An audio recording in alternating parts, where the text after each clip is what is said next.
अकबर और बीरबल की मजेदार कहानी सबसे बड़ा मूर्ख।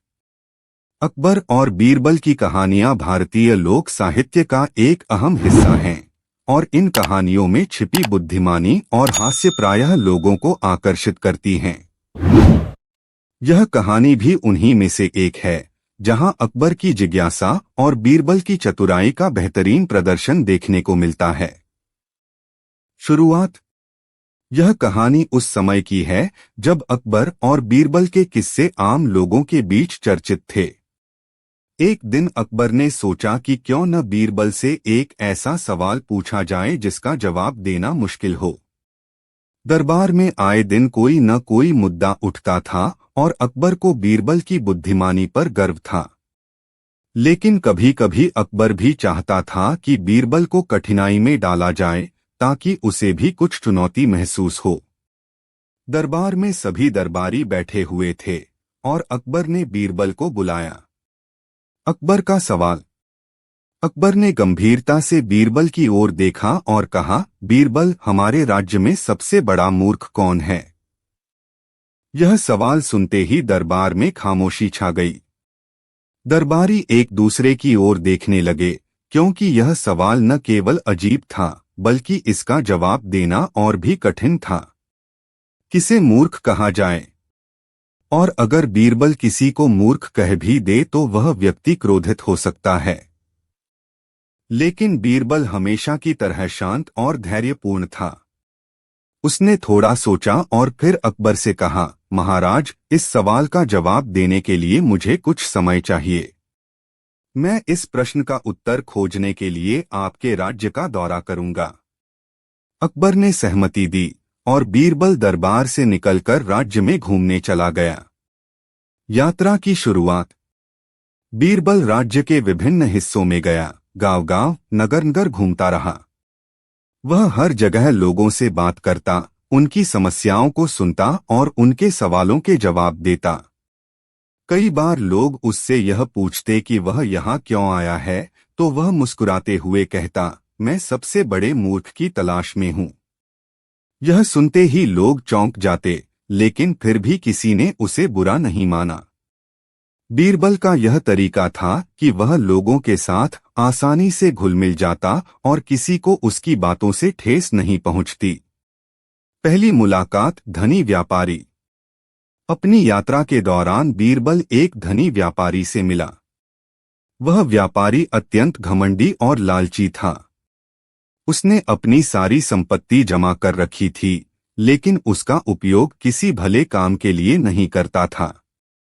वह हर समय केवल अपनी धनदौलत को बढ़ाने के बारे में ही सोचता रहता था। बीरबल ने उससे कहा, आप इतनी धनदौलत जमा कर रहे हैं, लेकिन इसका उपयोग किसके लिए करेंगे?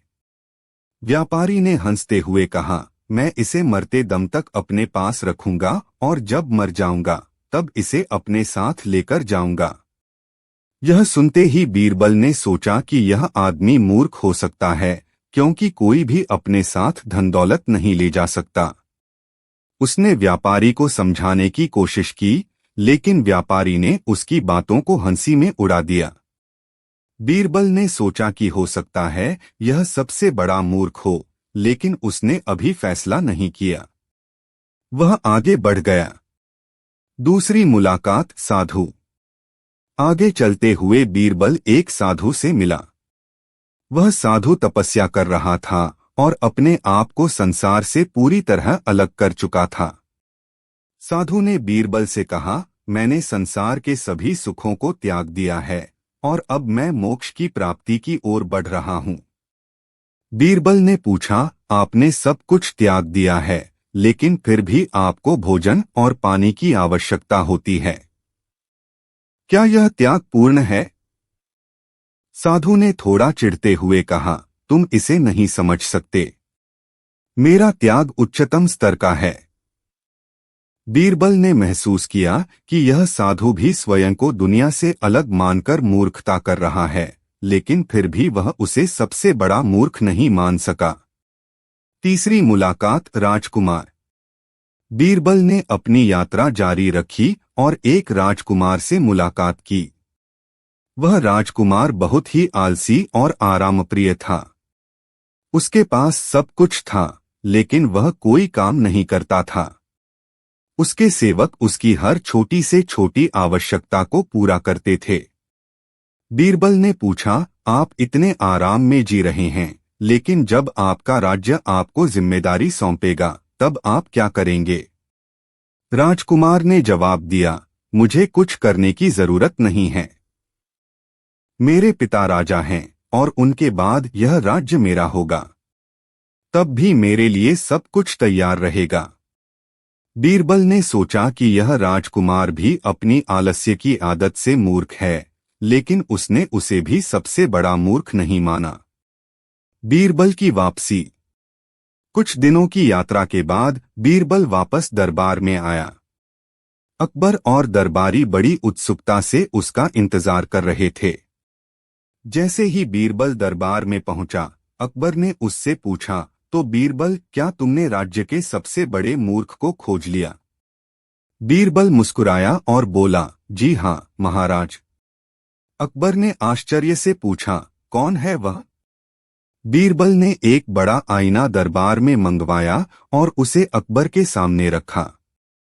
अकबर ने आईने में देखा और खुद को देखा। दरबारियों ने भी देखा और वे समझ नहीं पाए कि बीरबल क्या कहना चाहता है।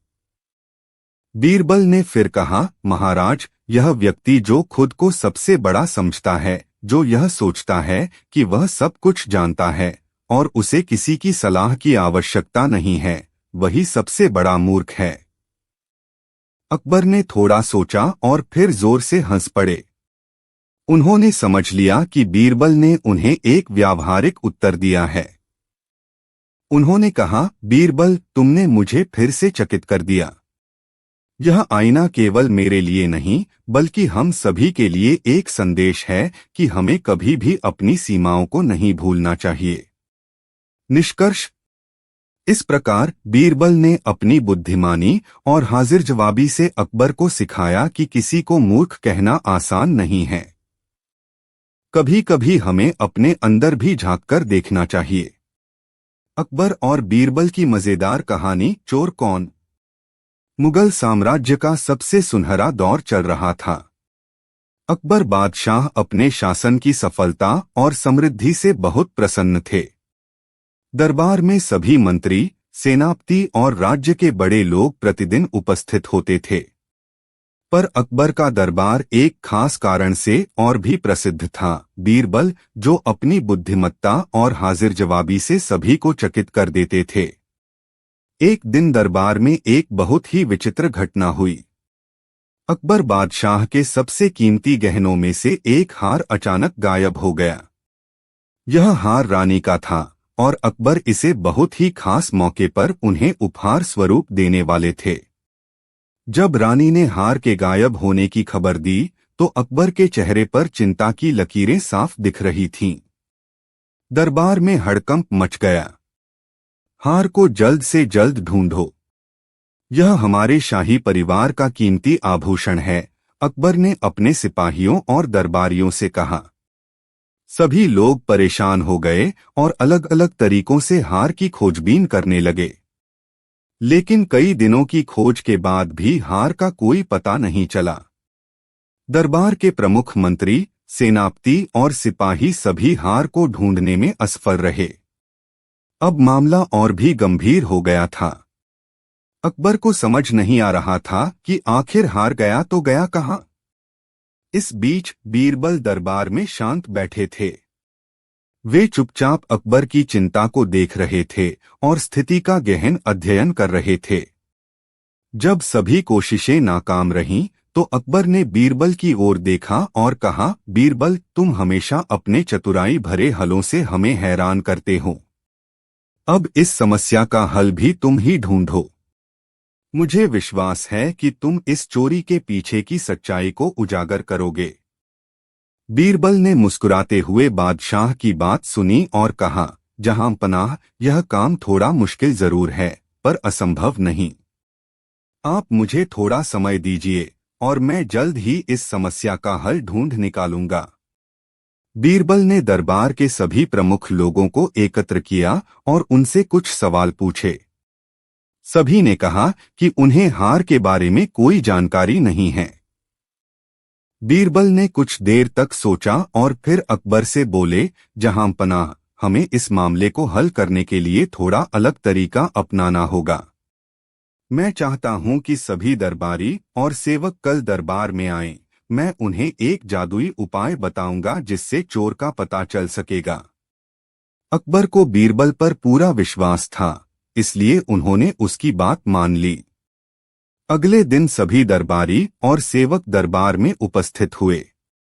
बीरबल ने एक बड़ी सी छड़ी हाथ में ली और सभी के सामने खड़े हो गए।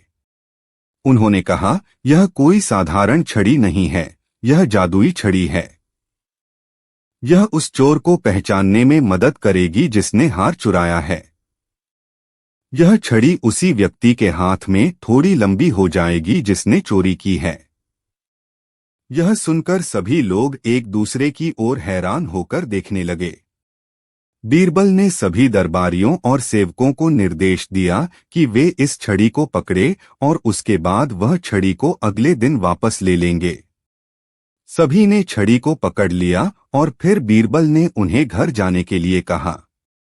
जाते समय बीरबल ने एक आखिरी बात कही, चोर चाहे कितना भी होशियार क्यों न हो, इस छड़ी की जादुई ताकत से नहीं बच पाएगा। जो चोर होगा उसकी छड़ी कल लंबी हो जाएगी। उस रात हर किसी के मन में यह सोच चल रही थी कि यह छड़ी सच में जादुई है या सिर्फ बीरबल की कोई चाल है। लेकिन जिन लोगों ने चोरी नहीं की थी वे निश्चिंत थे, पर असली चोर बहुत ही डर गया था। उसे लगा कि अगर छड़ी लंबी हो गई तो उसकी चोरी पकड़ी जाएगी। इसलिए उसने एक तरकीब सोची। उसने छड़ी को थोड़ा काट दिया ताकि उसकी लंबाई सामान्य रहे और बीरबल उसे चोर न समझे। अगले दिन सभी लोग दरबार में फिर से इकट्ठा हुए। बीरबल ने एक एक करके सभी लोगों से छड़ी वापस लेनी शुरू की। जब वह उस व्यक्ति तक पहुंचे जिसने छड़ी काट दी थी, तो बीरबल ने तुरंत पहचान लिया कि यही असली चोर है। जहां पनाह, यही चोर है, बीरबल ने उस व्यक्ति की ओर इशारा करते हुए कहा। अकबर हैरान रह गए। उन्होंने पूछा, बीरबल, तुम्हें कैसे पता चला कि यही चोर है? बीरबल ने हंसते हुए कहा, जहां पनाह, मैंने कहा था कि छड़ी जादुई है, लेकिन असल में ऐसा कुछ नहीं था। मैंने बस एक चाल चली थी। जब मैंने कहा कि चोर की छड़ी लंबी हो जाएगी, तो असली चोर डर गया और उसने अपनी छड़ी को काट दिया ताकि उसकी लंबाई समान रहे। और वही गलती उसने की, जिससे हमें पता चल गया कि वही चोर है। अकबर बीरबल की बुद्धिमत्ता से फिर एक बार प्रभावित हुए। चोर को तुरंत गिरफ्तार कर लिया गया और हार वापस मिल गया। बीरबल ने एक बार फिर साबित कर दिया कि वह केवल बुद्धिमान ही नहीं, बल्कि एक सच्चे न्यायाधीश भी हैं, जो सही समय पर सही निर्णय लेने में सक्षम हैं। अकबर ने खुशी के साथ बीरबल को इनाम दिया और दरबार में सभी ने उसकी चतुराई की सराहना की।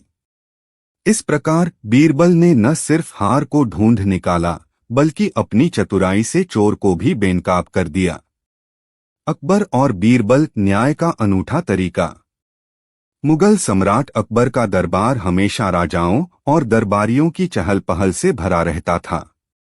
अकबर का साम्राज्य अपने वैभव और शौर्य के लिए प्रसिद्ध था, लेकिन उसकी लोकप्रियता का एक बड़ा कारण यह भी था कि वह अपने दरबार में एक बहुत ही चतुर, हाजिर जवाब और बुद्धिमान सलाहकार रखता था, बीरबल।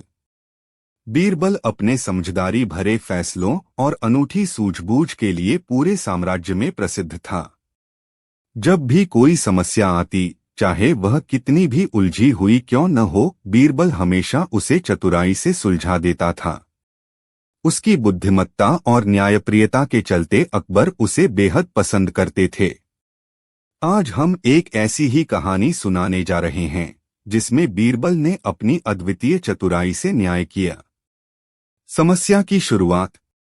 एक दिन अकबर के दरबार में एक अजीब मामला आया। एक धनवान व्यापारी और एक गरीब किसान दरबार में न्याय की गुहार लेकर आए। मामला ऐसा था कि देखने सुनने में मामूली लगता था, लेकिन जब अकबर ने सुना तो उन्हें भी समझ नहीं आया कि इसका हल कैसे निकाला जाए। इसलिए उन्होंने तुरंत बीरबल को बुलाया। व्यापारी ने अपनी शिकायत अकबर के सामने रखी। जहां पनाह, यह गरीब किसान मेरे खिलाफ झूठ बोल रहा है।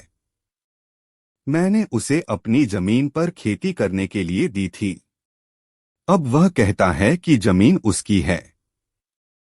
यह कैसे हो सकता है? मैंने अपनी जमीन उसे किराए पर दी थी ताकि वह अपनी गुजर बसर कर सके, लेकिन अब यह कहता है कि जमीन उसकी है। किसान ने तुरंत व्यापारी के आरोप का खंडन किया। जहां पनाह, यह व्यापारी झूठ बोल रहा है। यह जमीन हमेशा से मेरी थी। मेरे पूर्वजों ने इसे खरीदा था और मेरे पास इसके सबूत भी हैं। व्यापारी ने धोखे से जमीन के कागजात पर अपना नाम लिखवा लिया और अब मेरी जमीन हड़पना चाहता है। अकबर के दरबार में सब लोग ध्यान से यह विवाद सुन रहे थे। एक धनी व्यापारी था जो अकबर के साम्राज्य का एक महत्वपूर्ण नागरिक था, और दूसरी ओर एक गरीब किसान जो अपने परिवार का पेट पालने के लिए खेती करता था। मामला इतना उलझा हुआ था कि बिना सही जांच के इसका फैसला करना मुश्किल था। बीरबल का प्रवेश। अकबर ने बीरबल को बुलाया और पूरी कहानी सुनाई। उन्होंने कहा, बीरबल, यह मामला बहुत उलझा हुआ है। दोनों पक्षों के पास अपने अपने दावे हैं और दोनों के पास अपने दावे के समर्थन में सबूत हैं। तुम ही कुछ उपाय बताओ। बीरबल ने ध्यानपूर्वक व्यापारी और किसान की बात सुनी। फिर उन्होंने दरबारियों की ओर देखा और मुस्कुराए। वह जानते थे कि अकबर और सभी दरबारी इस जटिल विवाद का हल देखना चाहते हैं। बीरबल ने कुछ देर सोचा और फिर बोले, जहां पनाह, इस मामले का हल तुरंत निकल सकता है, लेकिन हमें थोड़ा धैर्य रखना होगा।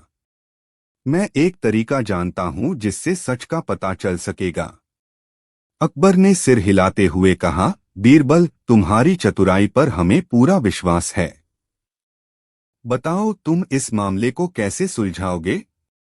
बीरबल ने किसान और व्यापारी को अपनी बात सुनाने के बाद कहा, इस विवाद को सुलझाने के लिए हमें उस जमीन पर जाना होगा जिसके बारे में बात हो रही है। वहां जाकर ही हम इस बात का सही निर्णय कर पाएंगे कि जमीन किसकी है।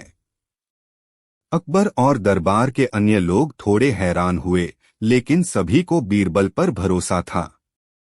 अकबर ने तुरंत आदेश दिया कि बीरबल, व्यापारी, किसान और कुछ दरबारी उस जमीन पर जाएं और वहां बीरबल जो कहें उसे किया जाए। जमीन की सच्चाई। अगले दिन बीरबल, अकबर के सिपाही और अन्य दरबारी उस जमीन पर पहुंचे। जमीन हरी भरी थी और खेती के लिए बहुत उपयुक्त लग रही थी। किसान और व्यापारी दोनों वहां खड़े होकर जमीन को देखते रहे। दोनों की नजरों में अपने अपने दावे का विश्वास साफ झलक रहा था। बीरबल ने जमीन का निरीक्षण किया और फिर एक बहुत ही अजीब काम करने को कहा। उन्होंने अकबर के सिपाहियों को आदेश दिया, इस जमीन के बीचों बीच खुदाई करो। सिपाहियों ने तुरंत आदेश का पालन किया और जमीन के एक हिस्से में खुदाई शुरू कर दी। सब लोग आश्चर्यचकित थे कि बीरबल ऐसा क्यों करवा रहे हैं। खुदाई थोड़ी गहरी हो गई थी और सबकी नजरें उस गड्ढे पर टिकी थीं। कुछ देर बाद बीरबल ने सिपाहियों को खुदाई रोकने का आदेश दिया और फिर व्यापारी और किसान की ओर देखा। उन्होंने कहा, अब हमें सच का पता चल जाएगा। मैं चाहता हूं कि आप दोनों एक एक करके इस गड्ढे में खड़े हों। पहले व्यापारी को गड्ढे में खड़ा किया गया। बीरबल ने ध्यानपूर्वक उसके चेहरे के हाव भाव देखे, लेकिन व्यापारी ने किसी प्रकार की असहजता नहीं दिखाई। वह गड्ढे में चुपचाप खड़ा रहा। बीरबल ने उसे बाहर आने के लिए कहा और फिर किसान को गड्ढे में खड़ा किया। जैसे ही किसान गड्ढे में उतरा, उसकी आंखों में आंसू आ गए। उसके चेहरे पर चिंता और भावुकता के भाव साफ दिख रहे थे। किसान ने बीरबल से कहा, यह जमीन मेरे पूर्वजों की है। उन्होंने अपने खून पसीने से इसे सींचा है। जब मैं इस जमीन पर खड़ा होता हूँ, मुझे अपने पूर्वजों का आशीर्वाद और उनका संघर्ष याद आता है। बीरबल ने किसान की बात ध्यान से सुनी और फिर अकबर के सिपाहियों से कहा, अब हम इस विवाद का फैसला कर सकते हैं। बीरबल का अनूठा फैसला। बीरबल ने अकबर के दरबार में वापस लौटकर अपनी बात सभी के सामने रखी। उन्होंने कहा, जहां पनाह, यह जमीन उसी की है जो इसके साथ भावनात्मक और मानसिक रूप से जुड़ा है। जब हमने किसान को उस जमीन पर खड़ा किया तो उसकी भावनाएं प्रकट हो गईं। उसने साफ कहा कि उसके पूर्वजों ने इस जमीन पर मेहनत की है। उसकी आंखों में आंसू और उसके शब्दों में सच्चाई थी। बीरबल ने फिर व्यापारी की ओर देखा और कहा, व्यापारी जब उस गड्ढे में खड़ा हुआ तो उसकी कोई भावना नहीं दिखी। उसके लिए यह जमीन सिर्फ एक संपत्ति है, जबकि किसान के लिए यह उसकी धरोहर है। अकबर ने बीरबल की इस व्याख्या को ध्यान से सुना और तुरंत निर्णय लिया कि जमीन किसान की ही है। उन्होंने व्यापारी को कड़ी चेतावनी दी कि भविष्य में वह किसी की जमीन या संपत्ति पर इस तरह का झूठा दावा न करे। किसान ने अकबर और बीरबल का धन्यवाद किया और कहा कि वह हमेशा उनकी न्यायप्रियता को याद रखेगा। बीरबल की बुद्धिमत्ता का फिर से प्रमाण।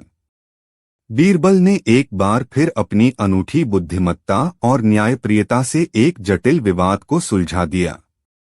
उन्होंने न सिर्फ कानूनी पहलुओं को ध्यान में रखा, बल्कि मानवीय भावनाओं और सच्चाई को भी प्राथमिकता दी। इस प्रकार बीरबल ने यह साबित किया कि न्याय केवल कागजी सबूतों पर निर्भर नहीं करता, बल्कि सच्चाई और मानवता को भी समझने की आवश्यकता होती है। अकबर और सभी दरबारी बीरबल की प्रशंसा करते हुए उनके चतुराई भरे फैसलों को याद करने लगे। इस घटना के बाद बीरबल की प्रतिष्ठा और भी बढ़ गई और वह अकबर के दरबार का अनमोल रत्न बन गए। अकबर ने बीरबल को उसकी इस चतुराई भरी निर्णय क्षमता के लिए बहुत सारा इनाम दिया और हमेशा की तरह अपनी मित्रता और विश्वास की डोर को और भी मजबूत कर लिया। इस प्रकार अकबर और बीरबल की यह कहानी एक बार फिर हमें यह सिखाती है कि सच्चा न्याय वही है जो केवल बाहरी दिखावे और सबूतों पर नहीं, बल्कि गहराई से समझने और सच्चाई की तह तक जाने पर आधारित हो। भूमिका। सम्राट अकबर अपने दरबार में न केवल भारत के सबसे बड़े शासक थे, बल्कि वे अपने बुद्धिमान और विवेकी विचारों के लिए भी प्रसिद्ध थे। उन्होंने हमेशा यह सुनिश्चित किया कि उनके दरबार में सर्वोत्तम विद्वान, कलाकार और योद्धा हों, ताकि उनके राज्य का विकास हो सके। इसी कारण उनके दरबार में 9 रत्नों का विशेष महत्व था और उनमें से सबसे प्रख्यात बीरबल थे। बीरबल न केवल अकबर के निकटतम सलाहकार थे, बल्कि उनके सबसे अच्छे मित्रों में भी गिने जाते थे। अकबर को बीरबल की सूझबूझ और चतुराई पर बेहद गर्व था। कहानी की शुरुआत। एक दिन सम्राट अकबर अपने महल में बैठे थे और सोच रहे थे कि क्या उनके राज्य में ऐसी कोई समस्या है जिसका हल बीरबल न निकाल सके। वे बीरबल की चतुराई की परीक्षा लेने का मन बना चुके थे। उस समय तक अकबर ने कई कठिन सवाल बीरबल से पूछे थे और हर बार बीरबल ने अपनी बुद्धिमानी से उन्हें संतुष्ट किया था। लेकिन इस बार अकबर ने कुछ विशेष करने का सोचा। अकबर ने अपने मंत्रियों से कहा, मैं बीरबल से एक ऐसा सवाल पूछूंगा जिसका उत्तर देना उसके लिए भी कठिन हो जाएगा। क्या तुम सब तैयार हो? दरबार के सारे मंत्री उत्सुकता से देखने लगे, क्योंकि वे भी जानते थे कि बीरबल के चतुर उत्तरों का कोई सानी नहीं था। सब सोचने लगे कि इस बार अकबर कौन सा सवाल पूछने वाले हैं। अकबर ने दरबार में एक नई घोषणा की और कहा, आज हम एक खेल खेलेंगे। इस खेल में बीरबल को साबित करना होगा कि हमारे राज्य में सबसे बुद्धिमान व्यक्ति कौन है और सबसे मूर्ख कौन है। बीरबल को यह साबित करने के लिए 1 सप्ताह का समय मिलेगा। सभी दरबारियों ने उत्सुकता से बीरबल की ओर देखा, जबकि बीरबल ने हमेशा की तरह शांति बनाए रखी और मुस्कुराते हुए सिर हिलाया। उन्होंने यह चुनौती स्वीकार कर ली। उन्हें पता था कि अकबर का हर सवाल अपनी गहराई में बहुत अर्थपूर्ण होता है और इस सवाल के पीछे भी कोई न कोई महत्वपूर्ण बात छिपी होगी। बीरबल की खोज। अकबर के प्रश्न को सुनने के बाद बीरबल ने अपने दिमाग में एक योजना बनाई। वह समझ चुके थे कि यह सवाल केवल मजाक नहीं था, बल्कि इसके पीछे एक गहरी सामाजिक और मानवीय समझ छुपी थी। बीरबल ने सबसे पहले राज्य के कुछ प्रमुख स्थानों का दौरा करने का निश्चय किया। उन्हें पता था कि राज्य के विभिन्न वर्गों से मिलने पर ही उन्हें अपने सवाल का उत्तर मिलेगा। पहली सुबह बीरबल राज्य के प्रमुख बाजार में पहुंचे। उन्होंने देखा कि वहां लोगों की भीड़ लगी हुई थी और व्यापारी अपने सामान बेचने में व्यस्त थे। बाजार में अमीर और गरीब सभी प्रकार के लोग थे। बीरबल ने कुछ समय तक बाजार का निरीक्षण किया और फिर एक व्यापारी के पास पहुंचे जो अत्यधिक लालची और स्वार्थी था। वह व्यापारी अपने सामान की कीमतें बढ़ाकर लोगों को लूटने में माहिर था। बीरबल ने उससे कहा, तुम इतनी संपत्ति कमा रहे हो, लेकिन इसका क्या करोगे? क्या तुम इसे अपने साथ ले जाओगे जब तुम्हारा अंत होगा? व्यापारी ने हंसते हुए कहा, मैं जब तक जीवित हूं तब तक इसे बढ़ाता रहूंगा। मेरे बाद इससे कोई फर्क नहीं पड़ता। बीरबल ने सोचा, यह व्यक्ति अपनी लालच में इतना अंधा हो चुका है कि उसे अपने अंत का भी ख्याल नहीं है। यह मूर्खता है, लेकिन सबसे बड़ी मूर्खता नहीं। बीरबल ने उस व्यापारी को ध्यान में रखते हुए आगे की यात्रा की योजना बनाई। अगला पड़ाव साधु। बीरबल का अगला पड़ाव राज्य के बाहरी इलाके में स्थित एक आश्रम था, जहां एक प्रसिद्ध साधु तपस्या कर रहा था। साधु की ख्याति दूर दूर तक फैली हुई थी और लोग उसे मोक्ष प्राप्त करने का मार्गदर्शक मानते थे। बीरबल ने साधु से मुलाकात की और उससे कहा, महात्मा जी, आप संसार से दूर होकर साधना कर रहे हैं, लेकिन क्या यह त्यागपूर्ण है? साधु ने उत्तर दिया, मैंने सब कुछ त्याग दिया है, यहाँ तक कि सांसारिक मोहमाया से भी। मैं अब केवल मोक्ष की ओर अग्रसर हूँ। बीरबल ने पूछा, आपने जो भोजन और पानी का त्याग नहीं किया, क्या वह पूर्ण त्याग नहीं है? साधु को गुस्सा आ गया और उसने कहा, तुम इसे नहीं समझ सकते। मैं अपने त्याग के लिए किसी को सफाई नहीं दूंगा। बीरबल ने महसूस किया कि साधु भी एक प्रकार की मूर्खता में था। वह अपने अहंकार में फंस चुका था और इस सत्य को समझने में असमर्थ था कि केवल तपस्या से मोक्ष प्राप्त नहीं होता। लेकिन फिर भी बीरबल ने साधु को सबसे बड़ा मूर्ख नहीं माना। वह अभी भी अपने उत्तर की खोज में था। राजा का दौरा। आगे की यात्रा में बीरबल एक छोटे राज्य के राजा से मिले जो बेहद आलसी और असमर्थ था। राजा ने अपने राज्य की देखभाल करने के बजाय अपने सेवकों पर पूरी तरह से निर्भर रहकर जीवन व्यतीत किया। वह अपने राज्य की जनता की आवश्यकताओं से पूरी तरह अनभिज्ञ था।